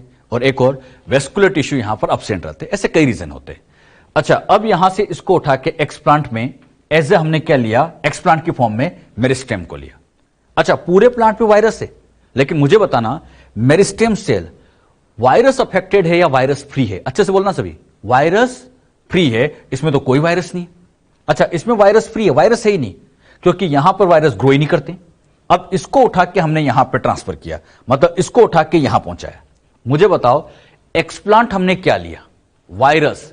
एक्सप्लांट हमने क्या लिया, मेरिस्टेम, और मेरिस्टेम लिया, इसीलिए कल्चर का नाम लिया meristem culture. Virus free explant लिया। अच्छा, ये वायरस फ्री है तो ये भी वायरस फ्री होगा। जब ये यहां पर डिवाइड करेगा, ग्रो करेगा, अल्टीमेटली जब प्लांट तैयार होगा तो ये भी वायरस फ्री बन जाएगा। तो हमने क्या किया, एक वायरस अफेक्टेड प्लांट से वायरस फ्री प्लांट तैयार कर दिया। बताओ किसकी वजह से? मेरिस्टेम कल्चर की वजह से। तो आपसे पूछा जाए मेरिस्टेम कल्चर का क्या फायदा है, क्लियर हुआ? मेरिस्टेम कल्चर का यह फायदा होता है वायरस फ्री प्लांट का प्रोडक्शन, क्योंकि मेरिस्टेमेटिक सेल वायरस फ्री होती है। समझ में अच्छे से? चाहे तो आप इसको बना भी सकते हो। अब इसमें हमने जो सीखा मेरिस्टेम कल्चर में, फटाफट पॉइंट नोट करते हैं। Meristem cell use an explant, जब हम मेरिस्टेम सेल को एक्सप्लांट की तरह यूज करें तो मेरिस्टेम कल्चर कहलाता है। अच्छा, इसमें कौन कौन सा मेरिस्टेम ले सकते हैं? तो एपिकल भी ले सकते हैं और एक्सिलरी ले सकते हैं। एक बार नीट में यही क्वेश्चन आया था। हाँ, मेरिस्टेम सेल कौन सी यूज करें? तो एपिकल भी हो सकती है, मतलब टिप वाली भी हो सकती है, साइड वाली मतलब एक्सिलरी भी हो सकती है। दोनों तरह की मेरिस्टेमेटिक सेल हम ले सकते हैं। अच्छा, ये सेल फ्री फ्रॉम वायरस, ये वायरस से फ्री होती है, ये वायरस से फ्री रहती है। बात आती है इनके एप्लीकेशन क्या, यूज क्या है। मेरिस्टेम कल्चर का पहला use rapid clonal multiplication use कर सकते हैं, मतलब एक्सप्लांट को एज अ मेरिस्टेम ले, कैलस की फॉर्म में ग्रो कराए और फिर उससे थाउजेंड्स ऑफ प्लांट बना ले, वही माइक्रो प्रोपोगेशन करा सकते हैं। तो माइक्रो प्रोपोगेशन में ज्यादातर हम मेरिस्टेम का यूज करते हैं।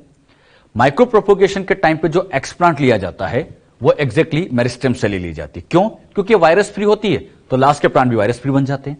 इसका एक बड़ा अच्छा important application, production of virus free plant. Exam में सबसे ज्यादा क्वेश्चन यही आया है, वायरस फ्री प्लांट बनाने के लिए कौन सा कल्चर बेस्ट होता है? मेरिस्टेम कल्चर, ये बहुत इंपॉर्टेंट है, इस पर बच्चों 8-10 स्टार लगा लेना, बहुत इंपॉर्टेंट। अक्सर अगर यहां से क्वेश्चन आए तो यही आएगा, वायरस फ्री प्लांट कौन से कल्चर से बनते हैं, तो मेरिस्टेम। मेरिस्टेम कल्चर का ही फायदा होता है conservation of germ plasm, germ plasm या किसी वैरायटी का कंजर्व करना है।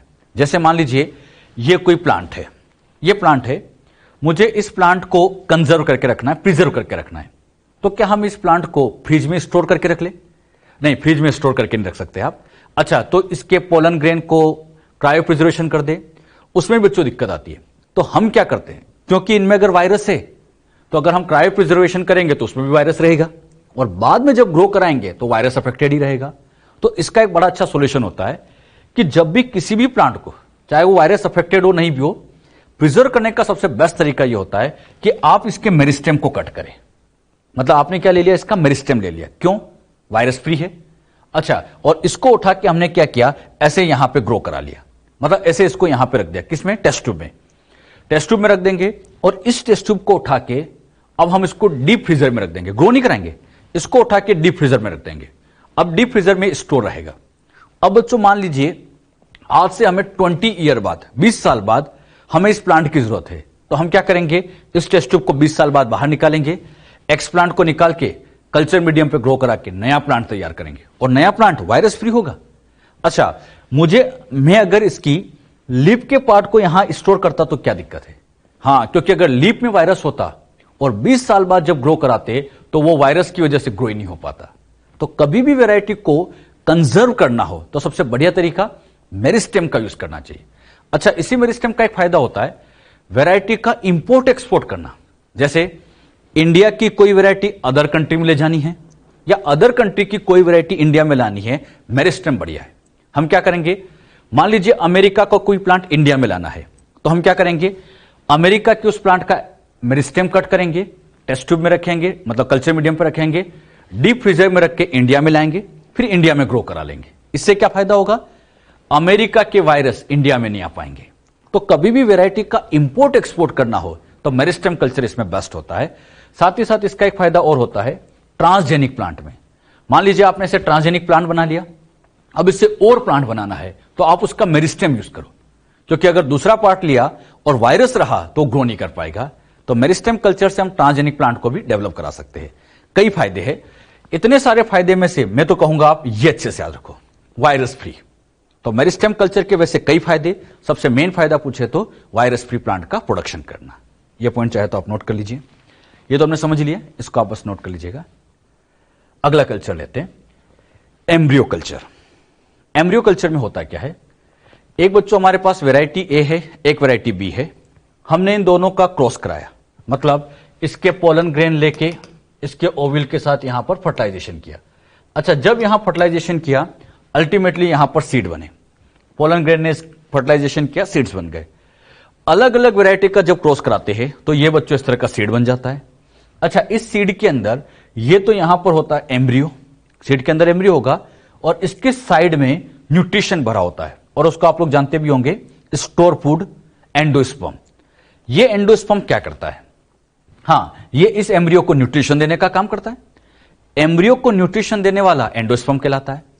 अब बच्चों कई बार ऐसा होता है कि जब हम प्लांट ब्रीडिंग में अलग अलग वैरायटी का क्रॉस करते हैं, सीड बन जाता है, एम्ब्रियो बन जाता है, लेकिन ये एंडोस्पर्म डेवलप नहीं हो पाते। ऐसी प्रॉब्लम आती है अलग अलग वैरायटी का क्रॉस करते टाइम, हमेशा नहीं, कभी कभी ऐसी प्रॉब्लम आती है कि एंडोस्पर्म ही नहीं होता। अगर यहां बच्चों ये एंडोस्पर्म है ही नहीं, न्यूट्रिशनल फूड ही नहीं है, और इसको उठा के हमने क्या किया, सीड को उठा के सोइल में ग्रो कराया।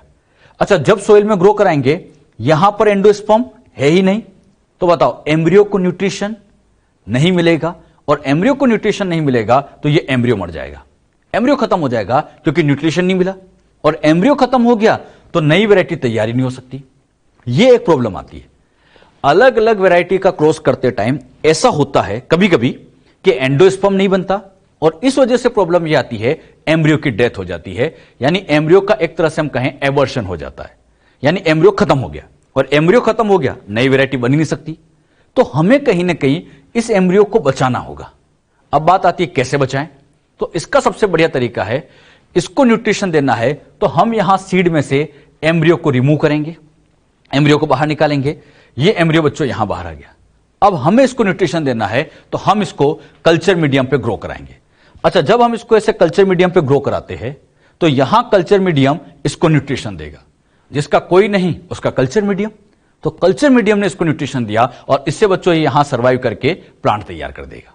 तो मुझे बताओ, पहले एम्ब्रियो मर रहा था तो हमें इस एम्ब्रियो को बचाना था, एम्ब्रियो को रेस्क्यू करना था, बचाना था, तो उसके लिए हमने एम्ब्रियो को उठा के कल्चर मीडियम पे रखा।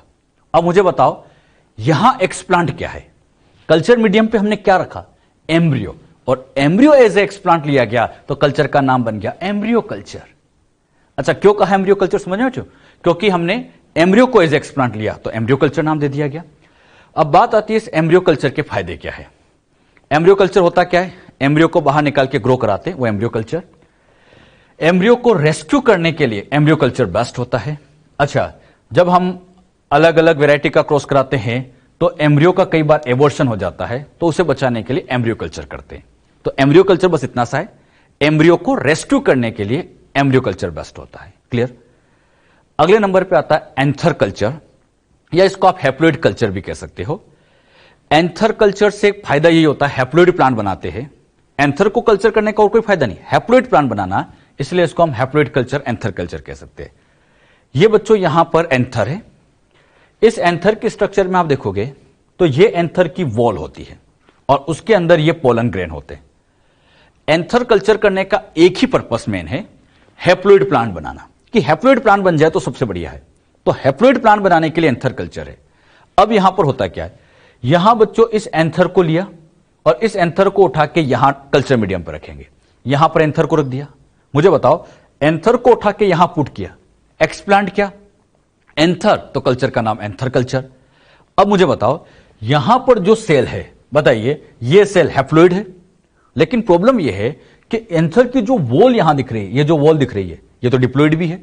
तो अब इससे जब हम प्लांट को डेवलप कराएंगे फाइनली, तो इससे हैप्लॉइड प्लांट तो बनेंगे, एन तो बनेगा, लेकिन कुछ प्लांट डिप्लॉइड भी बन जाएंगे। मतलब अल्टीमेटली ग्रो करा के देखेंगे, हैप्लॉइड और डिप्लॉइड दोनों तरह के प्लांट बनेंगे। क्यों? क्योंकि एंथर की जो वॉल है, ये वॉल तो डिप्लॉइड है, और जब इसको यहां रखा तो कुछ प्लांट तो डिप्लॉइड बनेंगे ही। एंथर कल्चर में दोनों तरह के प्लांट बनते हैं, हैप्लॉइड भी बनते हैं, डिप्लॉइड भी बनते हैं। लेकिन मैं चाहता हूं एक्सक्लूसिवली हैप्लॉइड बने, केवल हैप्लॉइड बने। तो इसके लिए बेस्ट तरीका यह होता है कि इस एंथर में से पोलन ग्रेन को बाहर निकाला जाए, मतलब इसको कट करके पोलन ग्रेन को बाहर निकाले और इसको उठा के कल्चर मीडियम पे रखे। अच्छा, पोलन ग्रेन एन होता है, ये तो हैप्लॉइड ही होता है। इसको उठा के यहां ग्रो कराएंगे तो फाइनली जब यहां प्लांट बनेंगे वो हैप्लॉइड ही बनेंगे। तो कहने की बात इतनी सी है, अगर आपको एक्सक्लूसिवली हैप्लॉइड प्लांट ही बनाना है तो एंथर ज्यादा बढ़िया या पोलन ग्रेन? आप सोच समझ के आंसर देना। एंथर अच्छा है, पोलन ग्रेन? हां, हम कहेंगे इसके लिए ज्यादा बेस्ट है कि हम पोलन ग्रेन का यूज करें, क्योंकि पोलन ग्रेन से केवल एक्सक्लूसिवली हैप्लॉइड ही बनेंगे। अच्छा, एंथर लेने पर डिप्लॉइड कहां से आ गए? यस, उसकी वॉल से आ जाते हैं। तो उसकी वॉल से कुछ प्लांट यहां डिप्लॉइड भी बन जाते हैं। तो बेस्ट ये है, पोलन ग्रेन बाहर निकालो, उसको कल्टीवेट करो और अल्टीमेटली हम लोग यहां पर हैप्लॉइड प्लांट बना सकते हैं। क्या हमने सीखा? समझिएगा। Anther culture, when anther use an explant, anther को हम एक्सप्लांट की तरह यूज करें तो वो एंथर कल्चर कहलाता है। इसे हम पोलन ग्रेन कल्चर भी कह सकते हैं या एंड्रोजेनिक हैप्लॉइड कल्चर भी इसको नाम दिया गया है। एंथर कल्चर का यूज यही है, हैप्लॉइड प्लांट का प्रोडक्शन, लेकिन इसमें सम टाइम डिप्लॉइड प्लांट भी बन जाते हैं। बताओ कहां से? एंथर की वॉल से। यही मैंने आपको समझाया अभी।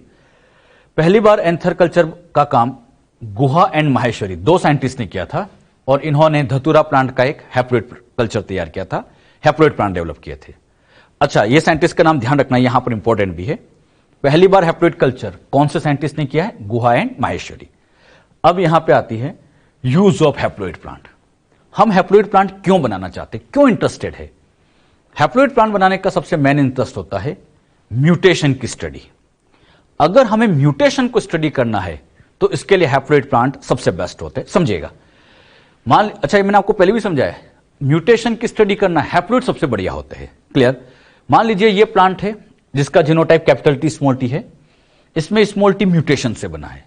अच्छा, कैपिटल टी तो डोमिनेंट एलील है, स्मॉल टी यहां रिसेसिव एलील है। अब ये जो प्लांट है, इस प्लांट का जीनोटाइप ये था, अगर हम इस जीनोटाइप वाले प्लांट को फिर से ग्रो कराएं तो इससे अल्टीमेटली बनना तो टॉल ही है। अच्छा, टॉल ही क्यों बनेगा? क्योंकि कैपिटल टी डोमिनेंट है, और डोमिनेंट है तो इसका एक्सप्रेशन होगा, तो एक्सप्रेशन ओनली डोमिनेंट एलील। अच्छा, डोमिनेंट एलील का एक्सप्रेशन होगा तो इससे प्लांट यहां पर एक्सप्रेस ओनली डोमिनेंट एलील, तो टॉल बन जाएगा। अच्छा, टॉल बन गया मतलब कैपिटल टी ने अपना इफेक्ट शो किया। तो मुझे बताओ इस म्यूटेंट एलील ने क्या किया? क्या आप जान पाए? हम पता ही नहीं कर पाए।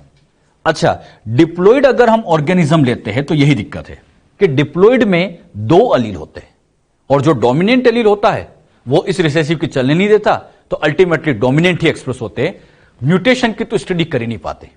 तो ये एक प्रॉब्लम डिप्लॉइड ऑर्गेनिज्म में होती है कि हम यहां पर म्यूटेशन को स्टडी नहीं कर सकते। तो फिर म्यूटेशन की स्टडी, इस रिसेसिव एलील की स्टडी कैसे करें? तो इसके लिए बेस्ट होता है एंथर कल्चर। अच्छा, इसमें क्या करेंगे हम?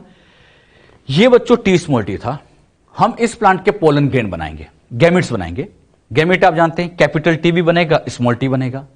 अब इन गैमिट को उठा के हम कल्चर मीडियम पे यहां ट्रांसफर कर देते हैं। अब फाइनली जब प्लांट बनेंगे तो कैपिटल टी वाले से ये कैपिटल टी वाला प्लांट बन गया, इससे स्मॉल टी बन गया। अब बताना, यहां पर एक ही एलील है तो ये टॉल बन गया।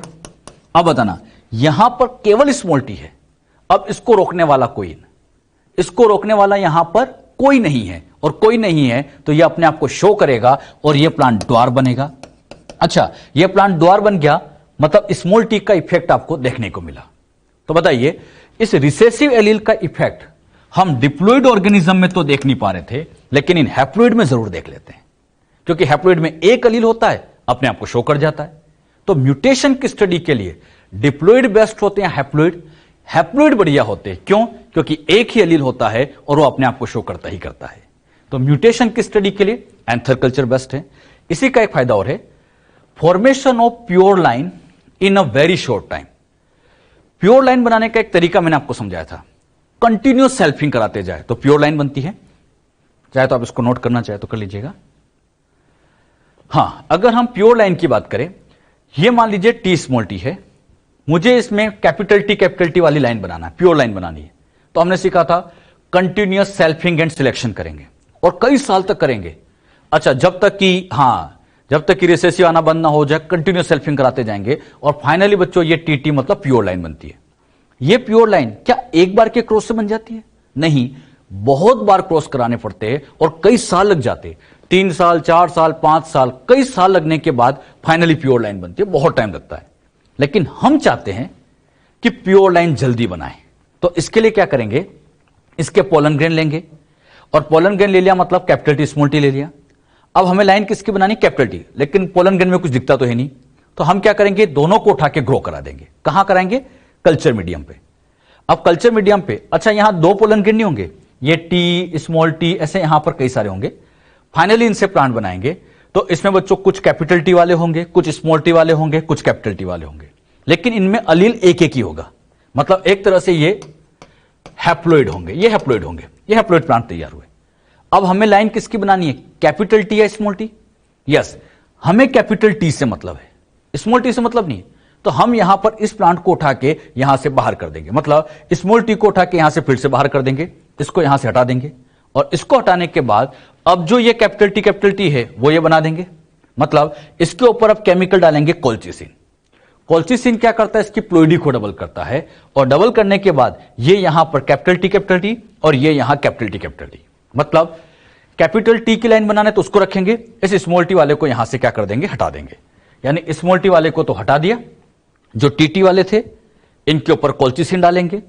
कोल्चिसिन सभी जानते हो प्लोइडी को डबल कर देता है, तो यहां पर टी हो गया टीटी और ये कैपिटल टी भी हो गया कैपिटल टी। तो इस तरह से यहां पर ये बच्चों, यहां पर हम कह सकते हैं बड़े इजीली हमने प्योर लाइन बना ली। ये ऐसे यहां पर प्योर लाइन का फॉर्मेशन हो गया। अच्छा, प्योर लाइन होमोजाइगस मतलब प्योर, ये भी प्योर, और बहुत कम टाइम में। तो कम से कम टाइम में प्योर लाइन बनाना है, हैप्लॉइड कल्चर या एंथर कल्चर बेस्ट है। एंथर कल्चर के 2 फायदे सिखाए, एक तो म्यूटेशन की स्टडी करने में, अरे हैप्लॉइड प्लांट का ही तो फायदा है, म्यूटेशन की स्टडी में, और प्योर लाइन जहां बहुत सालों में बनती थी, कोल्चिसिन डाल के इसको जल्दी से जल्दी हम तैयार कर सकते हैं। अरे हैप्लॉइड प्लांट तो बना ही लेंगे, कोल्चिसिन डालेंगे, डिप्लॉइड बन जाएंगे। क्लियर? तो ये इसके बेनिफिट होते हैं। क्लियर? अगले नंबर पे लेते हैं प्रोटोप्लास्ट कल्चर। नाम से समझ में आ रहा है, एक्सप्लांट अगर प्रोटोप्लास्ट हो तो कल्चर का नाम प्रोटोप्लास्ट कल्चर हो जाएगा। When protoplast use as an explant, इसी को हम कह देंगे प्रोटोप्लास्ट कल्चर। अब बात आती है प्रोटोप्लास्ट होता क्या है। अगर हम यहां पर सेल की बात करें तो सेल के अंदर बच्चों सेल वॉल होती है, सेल मेम्ब्रेन होती है, सेल वॉल सेल मेम्ब्रेन सब होती है। अब यहां पर अगर हम इसकी सेल वॉल को हटा दें, हम कुछ एंजाइम डालें जैसे सेल्यूलेज, पैक्टिनेज, सेल वॉल को डिग्रेड कर दे, तो सेल वॉल को डिग्रेड कर दे तो बची सेल में केवल सेल मेम्ब्रेन होगी, सेल वॉल हट गई तो सेल मेम्ब्रेन बची है, तो ऐसी रिजल्टेंट सेल को प्रोटोप्लास्ट कहा जाता है। प्रोटोप्लास्ट का मतलब सेल वॉल को हटाने के बाद रिमेनिंग सेल प्रोटोप्लास्ट होती है। तो प्रोटोप्लास्ट क्या होता है? Plant cell without cell wall, मतलब सेल वॉल के हटाने के बाद जो सेल बनी उसको प्रोटोप्लास्ट कहते हैं। अब बात आती है जो प्रोटोप्लास्ट हम बनाते हैं इसका फायदा क्या है, इसका यूज क्या है। प्रोटोप्लास्ट का सबसे मेन यूज आता है सोमेटिक हाइब्रिड बनाने में, फॉर्मेशन ऑफ सोमेटिक हाइब्रिड। अब बात आती है सोमेटिक हाइब्रिड क्या होता है। सोमेटिक हाइब्रिड मतलब हम दो अलग अलग प्लांट की सोमेटिक सेल लेंगे और उनका फ्यूजन करेंगे। अलग अलग प्लांट की सोमेटिक सेल का फ्यूजन करना, यही बच्चों सोमेटिक हाइब्रिड कहलाता है और इस प्रोसेस को नाम दिया जाता है सोमेटिक हाइब्रिडाइजेशन। अब यह कैसे होता है यह मैं आपको समझाऊंगा, एक बार फिर समझना। सेल वॉल हटा दे तो बची सेल प्रोटोप्लास्ट कहलाती है। प्रोटोप्लास्ट का यूज होता है सोमेटिक हाइब्रिड डेवलप करने में। कैसे होता है सब सिखाऊंगा मैं भी आपको। इसका यूज होता है सोमेटिक हाइब्रिड बनाने में और इस पूरी प्रोसेस को नाम दिया जाता है सोमेटिक हाइब्रिडाइजेशन। अब इसको ध्यान समझिएगा। सोमेटिक हाइब्रिडाइजेशन की 3 स्टेप्स होती है। पहले हम प्रोटोप्लास्ट का आइसोलेशन करेंगे, सेल वॉल को हटाएंगे, फिर हम प्रोटोप्लास्ट का फ्यूजन करेंगे और फ्यूजन करने के बाद उस फ्यूज प्रोटोप्लास्ट का हम कल्चर करते हैं। मतलब 3 स्टेप का खेल है। अब यह सब कैसे कैसे किया जाता है ध्यान से इसको समझिएगा। मैं एक केस लेके आपको समझाता हूं। क्लियर? यह बच्चों आपको समझाने के लिए मैंने टोमेटो का प्लांट लिया और यहां बच्चों ये ले लिया पोटैटो का प्लांट, मतलब ये टमाटर है, यह आलू है। अब हम अगर इनका प्लांट ब्रीडिंग से नई वैरायटी बनाना चाहते तो हम क्या करते थे, इसके पोलन ग्रेन उठाते थे और इसके पोलन ग्रेन उठा के इसके ओविल पे फर्टिलाइज कराते। लेकिन बच्चों यहां फर्टिलाइजेशन होता ही नहीं, इनके बीच में फर्टिलाइजेशन नहीं होता क्योंकि ये अलग अलग स्पीशीज है, अलग अलग वैरायटी, क्रॉस ही नहीं होता, फर्टिलाइजेशन ही नहीं होता। और फर्टिलाइजेशन नहीं होता तो नई वैरायटी बन नहीं सकती। प्लांट ब्रीडिंग की यही तो लिमिटेशन है कि अगर फर्टिलाइजेशन नहीं हुआ तो नई वैरायटी बन ही नहीं सकती। लेकिन हम तो चाहते हैं कि कहीं ना कहीं इनकी एक हाइब्रिड वैरायटी तैयार करें। अब बात आती है इनका हाइब्रिड वैरायटी कैसे तैयार की जाए, कैसे इनकी हाइब्रिड वैरायटी तैयार करें। तो इसको सोल्व करने के लिए हम क्या करेंगे, जो यहां पर टोमेटो है, हम बच्चों इनकी सोमेटिक सेल का फ्यूजन करके एक हाइब्रिड को तैयार करते। कैसे? हम इसकी सबसे पहले सोमेटिक सेल लेंगे, इसकी भी बच्चों यहां पर सोमेटिक सेल लेंगे, सोमेटिक सेल इसकी भी बाहर निकालेंगे, मतलब इसकी भी ये सोमेटिक सेल ले ली। ये सोमेटिक सेल तो टोमेटो की है और ये सोमेटिक सेल पोटैटो की है, दोनों की सोमेटिक सेल है। अच्छा, इन सेल के अंदर outermost layer cell wall है। ये सोमेटिक सेल कुछ भी हो सकती है, लीफ वगैरह की, शूट की, रूट की, किसी की भी ले सकते हैं। सेल वॉल है और सेल वॉल के अंदर आप जानते हैं सेल मेम्ब्रेन है, मतलब बाहर सेल वॉल है, अंदर सेल मेम्ब्रेन है। अब खास बात ध्यान समझना बेटे, यहां पर एक खास बात यह आती है कि बाहर सेल वॉल है, अंदर सेल मेम्ब्रेन है, हमें इनका फ्यूजन करना है। लेकिन फ्यूजन तो मेम्ब्रेन में हो सकता है, जब तक ये सेल वॉल बैठी है, हार्ड है, ये फ्यूजन होने ही नहीं देती। मतलब जब तक सेल वॉल बैठी है फ्यूजन हो ही नहीं सकता। तो सेल वॉल को हटाना पड़ेगा, रिमूव करना पड़ेगा। तो यहां पर सबसे पहला काम यही होता है, step 1 removal of cell wall. अच्छा, सेल वॉल हटाएंगे तो प्रोटोप्लास्ट आ जाएगा। बात आती है सेल वॉल कैसे हटाएं। तो सेल वॉल को हटाना है तो सेल वॉल को डाइजेस्ट करने वाले एंजाइम डालें, मतलब इस पे हम सेल्यूलेज डालेंगे, पैक्टिनेज डालेंगे, सेल वॉल को डाइजेस्ट करेंगे। अच्छा, पुराने जमाने में तो हम इसको मैकेनिकली हटाते थे, इसको हम अलग अलग सॉल्यूशन में रख के हटाते थे, वो पुराने तरीके हैं। आज के टाइम पे तो हम एंजाइम का यूज करते हैं, मतलब हम इन एंजाइम का यूज करेंगे, सेल्यूलेज, पैक्टिनेज, इसके ऊपर भी डालेंगे, इसके ऊपर भी डालेंगे, सेल वॉल बच्चों हट जाएगी। अच्छा, सेल वॉल हट गई तो रिजल्टेंट सेल यहां कहलाएगी प्रोटोप्लास्ट, जिसमें केवल सेल मेम्ब्रेन होगी। यहां पर भी सेम इसी तरह से बच्चों इसकी भी सेल वॉल को हटा दिया, रिजल्टेंट सेल प्रोटोप्लास्ट कहला दिया। सीधी सी बात है, टोमेटो का प्रोटोप्लास्ट तैयार, पोटैटो का प्रोटोप्लास्ट तैयार, दोनों के प्रोटोप्लास्ट हमने बना लिए। अच्छा, प्रोटोप्लास्ट बना लिए तो इसमें आउटर लेयर अब आपको दिख रही है सेल मेम्ब्रेन है, सेल वॉल हटा दी, एंजाइम डाल के हटा दी। अब हमें इन दोनों को फ्यूज करना है, भाई दोनों की मेम्ब्रेन को फ्यूज कराना है। बात आती है फ्यूजन कैसे किया जाए, उसको अब हम समझेंगे। इतना समझ में आया सबको? पहला काम किया, इसकी सोमेटिक सेल लो, इसकी भी सोमेटिक सेल लो, सेल वॉल को हटा दो, प्रोटोप्लास्ट तैयार करो। तो पहला काम प्रोटोप्लास्ट बनाना। क्लियर? इतना समझ में आया? नोट करना चाहे तो कर लो बच्चों। क्या है नोट? अब बच्चों हम यहां पर क्या करेंगे, ये जो प्रोटोप्लास्ट था वही आगे कंटिन्यू कर रहे हैं। ये बच्चों पोटैटो का था, ये टमाटो का था, ये इसका न्यूक्लियस, ये साइटोप्लाज्म, ये न्यूक्लियस पोटैटो का, साइटोप्लाज्म पोटैटो का, ये टोमेटो का है, ये पोटैटो का है। अब बच्चों हम क्या करेंगे, इनको आपस में फ्यूज कराएंगे, फ्यूजन ऑफ प्रोटोप्लास्ट। बात आती है फ्यूजन कैसे हो। फ्यूजन करते टाइम हमारे पास कई तरीके हो सकते हैं। फ्यूजन करने के लिए हम लोग यहां पर सोडियम नाइट्रेट का यूज कर सकते हैं। अच्छा, फ्यूज करने वाले केमिकल को हम फ्यूजाजन कहते हैं, जो फ्यूजन कराते हैं। ये सोडियम नाइट्रेट हो सकता है, कैल्शियम आयन का हम यूज कर सकते हैं हाई पीएच पर। इसी तरह से हम पॉलीइथाइलिन ग्लाइकोल, याद है, जब भी दो मेम्ब्रेन को फ्यूज करना हो सबसे बेस्ट केमिकल पॉलीइथाइलिन ग्लाइकोल। ये इंपॉर्टेंट है, अच्छे से याद रखना, पहले भी आया है। दो मेम्ब्रेन फ्यूज करानी हो तो पॉलीइथाइलिन ग्लाइकोल। क्लियर? इसी तरह से हम यहां पर इलेक्ट्रिक शॉक लगा के भी इनको फ्यूज करा सकते हैं। फ्यूजन करने के कई तरीके, केमिकल का भी यूज कर सकते हैं, इलेक्ट्रिक शॉक भी लगा सकते हैं। तो ज्यादातर टाइम तो वैसे पीईजी का यूज करते हैं या कैल्शियम आयन का यूज करते हैं। अच्छा, जब इनका यूज करके इनका फ्यूजन कराएंगे तो फ्यूजन करने के बाद अब आप देखो, दोनों के न्यूक्लियस आ गए, टोमेटो का भी आ गया, पोटैटो का भी आ गया, मतलब दोनों के क्रोमोसोम आ गए, और दोनों के साइटोप्लाज्म भी आ गए। साइटोप्लाज्म टोमेटो का आ गया, पोटैटो का आ गया। ये जो सेल हमने ली है सब सोमेटिक सेल थी, तो हमने किया क्या, सोमेटिक सेल का आपस में फ्यूजन करा दिया, तो सोमेटिक सेल का हाइब्रिड बन गया। इसी को हम सोमेटिक हाइब्रिड कहते हैं, जो एक तरह का फ्यूज प्रोटोप्लास्ट है। ये सोमेटिक हाइब्रिड बना, और इस सोमेटिक हाइब्रिड को बनाने की यह पूरी प्रोसेस कहलाती है सोमेटिक हाइब्रिडाइजेशन।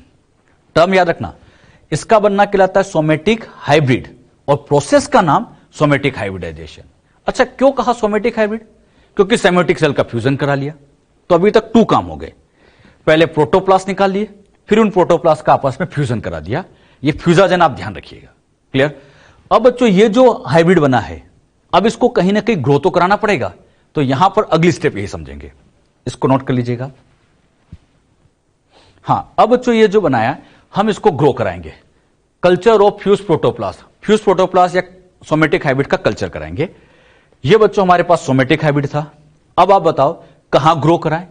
हां, ग्रो कराना, न्यूट्रिशन देना है, जिसका कोई नहीं उसका कल्चर मीडियम। तो इसको बच्चों हम कल्चर मीडियम पे ग्रो कराएंगे। इसको उठा के यहां रख दिया। अच्छा, इस बार एक्सप्लांट क्या लिया? प्रोटोप्लास्ट लिया, इसलिए तो कहा गया प्रोटोप्लास्ट कल्चर। अरे प्रोटोप्लास्ट को हम एज एक्सप्लांट ले रहे हैं, तो प्रोटोप्लास्ट कल्चर हम कह सकते हैं। इसको उठा के यहां ग्रो कराएंगे। अच्छा, जब ग्रो कराएंगे तो इससे अल्टीमेटली ये प्लांट तैयार हो गया। अब बच्चों ये जो प्लांट बना, मुझे बताओ इस प्लांट में किस किस के कैरेक्टर आएंगे? इसके अंदर टोमेटो के भी आएंगे, क्योंकि उसके भी क्रोमोसोम है, और पोटैटो के भी आएंगे। भाई दोनों के न्यूक्लियस फ्यूज हो गए तो दोनों के ही क्रोमोसोम है, दोनों के फीचर आएंगे। और वाकई में ऐसे हुआ। इसको जब यहां से निकालकर फील्ड में जब ग्रो कराया गया, तो फील्ड में ग्रो करने के बाद इसमें यह देखा गया कि इस प्लांट में ऊपर तो बच्चों ऐसे टमाटर लगते थे और नीचे ऐसे आलू लगते थे। मतलब ऊपर से तो टोमेटो का प्रोडक्शन, नीचे से पोटैटो का प्रोडक्शन, और दोनों का हाइब्रिड प्लांट बना। इसको नाम दिया पोमेटो। पोमेटो मतलब पोटैटो और टोमेटो का हाइब्रिड पोमेटो। तो ये पोमेटो एक तरह का सोमेटिक हाइब्रिड है। ये सोमेटिक सेल का फ्यूजन बनाया। इसको हमने बायोटेक से नहीं बनाया, इसको हमने सोमेटिक हाइब्रिडाइजेशन से बनाया, टिश्यू कल्चर से बनाया। तो ध्यान रखिएगा, पोमेटो क्या होता है ये पूछा जाता है। तो पोमेटो, पोटैटो, टोमेटो दोनों की सेल का फ्यूज फॉर्म, इसी को हम पोमेटो कहते हैं। अच्छा, ये जो पोटैटो बनाया, अच्छा ये जो पोमेटो बनाया है, ये साइंटिस्ट लोगों ने बना तो लिया, लेकिन इसकी प्रॉब्लम ये आती है कि इसमें अभी प्रोडक्शन उतना अच्छा नहीं मिल रहा है। तो इसमें कहीं ना कहीं फर्दर रिसर्च की जरूरत है। तो अगर इसको फर्दर रिसर्च कर दिया जाए और प्रोडक्शन भी बढ़ा दिया जाए, तब तो मजा आ जाएगा। क्योंकि एक ही प्लांट में ऊपर से टमाटर टूटेंगे, नीचे से आलू निकलेंगे, दोनों ही फायदा हो जाएगा। तो इस तरह की बच्चों रिसर्च चल रही होती है कि कैसे भी करके इसका प्रोडक्शन और बढ़ा दे, तब तो और मजा आ जाए। क्लियर? जो बातें यहां समझाएं, क्लियर हुई अच्छे से? कितनी स्टेप हुई? 3। प्रोटोप्लास्ट को आइसोलेट करो, फ्यूज करो, और उसको फिर ऐसे कल्चर करा दो। इसको भी नोट कर लीजिएगा। क्लियर? सोमेटिक हाइब्रिडाइजेशन जो हमने समझा है, इसको बच्चों एक नाम और दिया जाता है पैरासेक्सुअल हाइब्रिडाइजेशन। मतलब हमने यहां पर कोई सेक्सुअल हाइब्रिडाइजेशन नहीं किया, तो पैरासेक्सुअल हाइब्रिडाइजेशन। इस सोमेटिक हाइब्रिड का एग्जांपल हमने समझा पोमेटो, पोमेटो और टोमेटो की सेल से बना। इसी तरह से ब्रोमेटो बनाया गया, ब्रिंजल और टोमेटो को फ्यूज करके ब्रोमेटो का फॉर्मेशन किया है। तो इस तरह के हाइब्रिड तैयार किए गए हैं। तो ये नाम आप ध्यान रख सकते हो। एक वर्ड आता है बच्चों साइब्रिड। साइब्रिड क्या होता है इसके बारे में समझते हैं। साइब्रिड के अंदर दो सेल का साइटोप्लाज्म होगा, लेकिन न्यूक्लियस एक का होगा। यानी सिंपल कहूं, साइटोप्लाज्म का हाइब्रिड वही साइब्रिड। साइटोप्लाज्म को फ्यूज करना साइब्रिड, नाम से समझ में आता है। साइटोप्लाज्म का हाइब्रिड ऐसा समझिएगा।